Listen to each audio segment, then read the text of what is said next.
Deer guys, আসসালামু আলাইকুম। উসমান সাল মেডিকেল সার্ভিসেস ইউটিউব চ্যানেলে আপনাদেরকে জানাই স্বাগতম। আশা করি আল্লাহর রহমত আপনারা সবাই ভালো আছেন।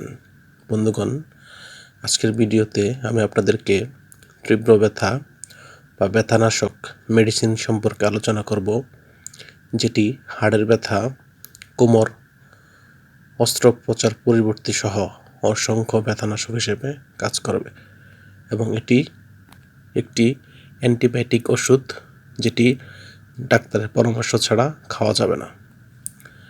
তবে আলোচনাটি শুরু করার পূর্বে আপনাদের প্রতি অনুরোধ, আপনি যদি আমার চ্যানেলে নতুন হয়ে থাকেন তাহলে অবশ্যই চ্যানেলটি সাবস্ক্রাইব করে লাইক, কমেন্টস এবং শেয়ার করবেন। বন্ধুগণ, আমাদের শরীরে বিভিন্ন ধরনের ব্যথা, যেমন হাড়ের ব্যথা, কোমর ব্যথা, অস্ত্রোপচার পরিবর্তী ব্যথা ইত্যাদি ব্যথা হয়ে থাকে। এসব ব্যথা বা ব্যথানাশক ওষুধ হিসেবে ডাক্তারগণ তাদের পরামর্শপত্রে যে ওষুধটির কথা লিখে থাকেন তার নাম হলো টোরাম্যাক্স ট্যাবলেট বা ইনজেকশন। এটির গ্রুপ বা জেনেরিক নাম হলো কিটোরোলাক ট্রোমিথামিন এবং এটির উৎপাদনকারী প্রতিষ্ঠানের নাম হচ্ছে পপুলার ফার্মাসিউটিক্যালস লিমিটেড। টোরাম্যাক্স ট্যাবলেটের প্রতি পিসের দাম 30 টাকা এবং ইনজেকশনের দাম মাত্রাভেদে 110 টাকা বা 190 টাকা। এটি খাওয়ার নিয়ম হচ্ছে, শিশুদের ক্ষেত্রে এটি প্রযোজ্য নয়।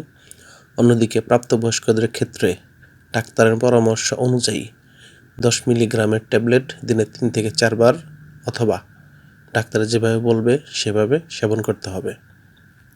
অর্থাৎ যেহেতু এটি অ্যান্টিবায়োটিক ব্যথার ঔষধ, এটি ডাক্তারের পরামর্শ ছাড়া কোনোভাবেই সেবন করা যাবে না বা নিষিদ্ধ। গর্ভাবস্থা এবং স্তন্যদানকালীন সময় এটি সেবনের পূর্বে ডাক্তারের পরামর্শ নেবেন। এই ওষুধটি সেবনের পর কিছু সাইড এফেক্ট দেখা দিতে পারে, যেমন বমি বমি ভাব, গ্যাস্ট্রিক আলসার, গ্যাস, ঝিমুনি, মাথা ব্যথা, উচ্চ রক্তচাপ, বুক ব্যথা, তৃষ্ণা পাওয়া, ইডেমা ইত্যাদি। ওষুধটি আলো তাপ থেকে দূরে ঠান্ডা এবং শুষ্ক স্থানে রাখতে হবে এবং অবশ্যই শিশুর হাতের নাগালের বাইরে রাখতে হবে। ধন্যবাদ।